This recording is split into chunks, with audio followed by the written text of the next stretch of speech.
What India's ambassador to UN should say in United Nations General Assembly to put across India's voice, relegating our struggles, issues, and apathy we face, to seek better cooperation and trust, so as to entrench and command respect in global sphere and society.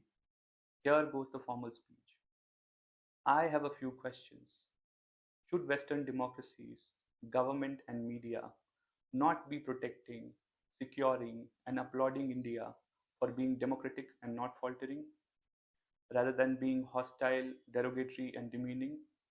What precedent they want to set? They should have been protective of India for upholding democratic values and taking it as an ally. But Western media, instead, is heavily hostile to India in comparison to other autocratic regimes. Are they not hurting India's interests, image, and alienating it, fostering nations around the globe into believing that democracy is no promise of inclusion and respect, but would mean more hostility and condemnation on mismanagement, which is almost a byproduct of democracy?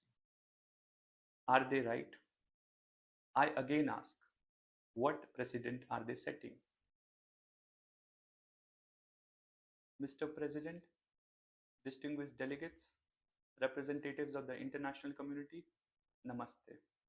India stands before this august assembly as the world's largest democracy, a nation of 1.4 billion souls united by pluralism, resilience, and an unwavering commitment to democratic values.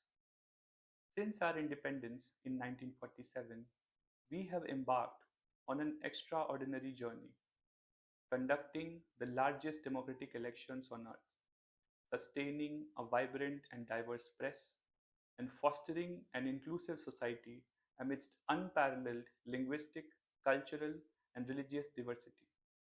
Yet, it is with deep concern that I address a troubling trend: the persistent hostility, selective scrutiny, and derogatory narratives directed at India by certain media outlets, notably the BBC, Al Jazeera, and the New York Times, and at times governments of fellow democracies.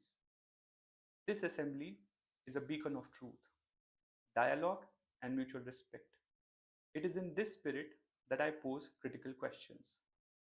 Why is India a democracy that upholds free elections, the rule of law, and fundamental rights, subjected to narratives that are often derogatory, demeaning, and selective? Why are our achievements overshadowed by biased portrayals? And what precedent does this set for global perception of democracy as a system of inclusion and partnership? Let me be unequivocal. India embraces constructive criticism as it strengthens our democratic fabric. We are not immune to challenges, nor do we claim perfection. Democracy, by its nature, is a dynamic, sometimes messy, and always evolving process. We confront complex issues, be it ensuring social harmony, balancing development with rights, or safeguarding institutional integrity.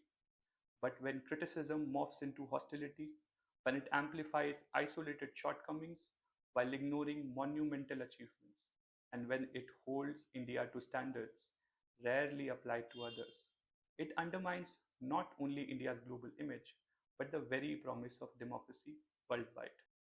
Certain media outlets have been particularly egregious in their portrayal of India. The BBC, for instance, has frequently framed India's policies on internet governance and protest management in ways that emphasize conflict over context, rarely acknowledging our efforts to balance security, public order, and individual freedoms. The New York Times in 2019 published a cartoon mocking India's successful Chandrayaan 2 lunar mission, depicting a cow and a farmer knocking on the door of an elite space club. This caricature belittled our scientific achievements and perpetuated outdated stereotypes, reducing a nation of cutting edge innovation to colonial era cliches. Such portrayals are not journalism. They are distortions that erode trust and respect.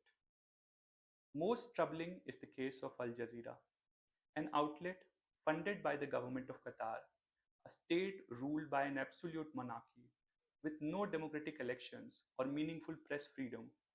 On what grounds does an outlet bankrolled by a regime that suppresses dissent and controls its media presume to question the democratic credentials of India, a nation that conducts free elections for over 900 million voters and sustains a pluralistic society? Al Jazeera's coverage often amplifies narratives that paint India's governance as exclusionary, sideli- sidelining our efforts to foster inclusivity amidst diversity.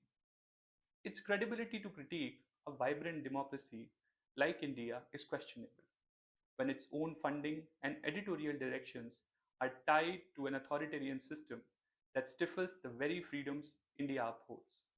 This hypocrisy undermines the integrity of its reporting and exposes a double standard in global media narratives. These outlets frequently label India's democratic processes as flawed, citing terms like democratic backsliding, while overlooking the broader context of our resilience.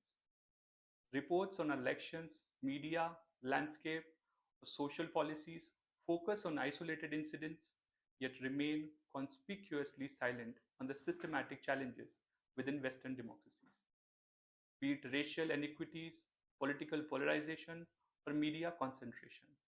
More strikingly, authoritarian regimes that suppress dissent, censor information, or deny basic freedom face far less scrutiny.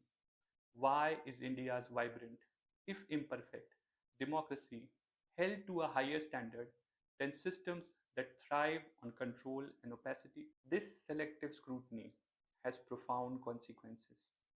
It distorts global perceptions of India's contribution as a democratic partner, ignoring our role in fostering stability in the Indo Pacific, our leadership in climate action through initiatives like the International Solar Alliance, and our advocacy for the global south. It alienates nations that look to democracy as a model, suggesting that democratic governance invites condemnation rather than collaboration. It risks tarnishing India's image as a hub of innovation and progress, as seen in the derogatory cartoon by the New York Times, which mocked our space program ambitions rather than celebrating our scientific strides. Moreover, we observe a paradox.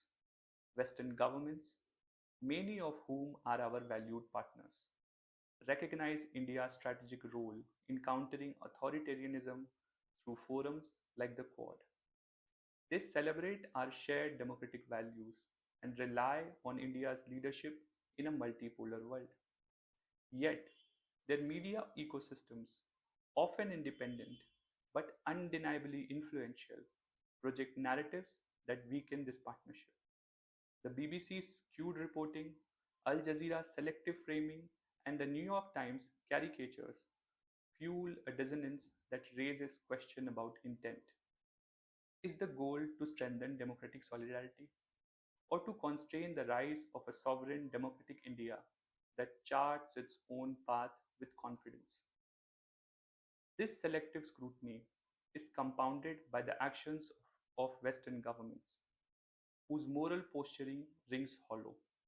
These nations, quick to lecture India on democratic ideals, prioritize profits over principles, engaging in robust trade and strategic partnership with autocratic regimes that perpetuate global instability and sponsor terrorism. Many of these regimes, shielded by their economic leverage, fund or harbor terrorist networks that threaten democratic societies, including India, which has endured decades of cross border terrorism at great human cost. Yet these same Western governments who turn a blind eye to such threats when it suits their interest castigate India, a nation that has consistently fought terrorism while upholding democratic values. This selective moral outrage, directed at a developing democracy, striving to protect its people and sovereignty, lacks legitimacy when their own policies enable autocrats who undermine global security.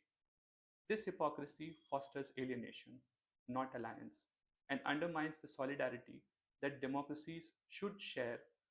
Their virtue signalings hold no ground when their actions betray a preference for self interest over shared ideals, casting doubt on their commitment to the democratic principles they profess to champion. The precedent being set is deeply troubling.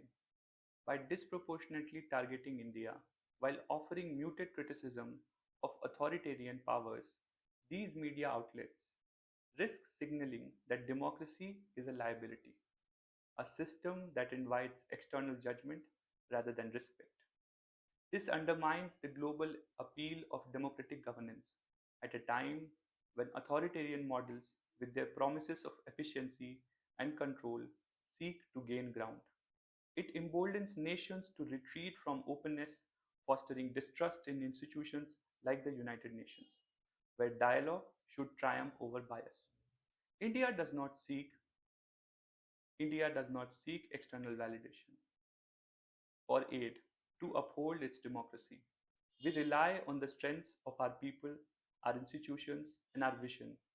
We also don't seek immunity from scrutiny, but we urge those who critique us to reflect on their approach. We invite dialogue, partnership, and mutual learning, but we urge our counterparts, governments and media alike, to reflect on their approach, recognize India's democratic achievements, our ability to conduct free and fair elections for over 900 million voters, our independent judiciary, and our pluralistic society that thrives amidst diversity. Acknowledge our scientific milestones like the Chandrayaan missions, which reflect our ambition and capability, not stereotypes of cows and farmers. Engage with us constructively, not through lenses tinted by historical biases, geopolitical agendas, or selective outrage. And to outlets like Al Jazeera, we ask, how can you credibly critique a democracy when your own operations are sustained by an authoritarian regime that denies its citizens the freedoms we cherish? To the broader international community, I reaffirm India's steadfast commitment to its democratic journey. We are a partner in building a world order based on equity, sovereignty, and mutual respect. Our vision, rooted in Vasudhaiv Kutumbakam, the world is one family, guides our actions. Let us not allow biased narratives, whether from the BBC, Al Jazeera, or the New York Times, or the hypocritical posturing of certain Western governments, to erode the solidarity of democracies. Let us not permit democracy to be weaponized as a tool of exclusion rather than inclusion. Mr. President, the United Nations was founded to foster understanding among nations. India calls for a renewed commitment to this ideal, a commitment to judge democracies not by their imperfections but by their aspirations, not by caricatures or selective narratives but by shared goals. Together, we can ensure that democracy remains a beacon of hope, not a target of hostility. Jai Hind, thank you.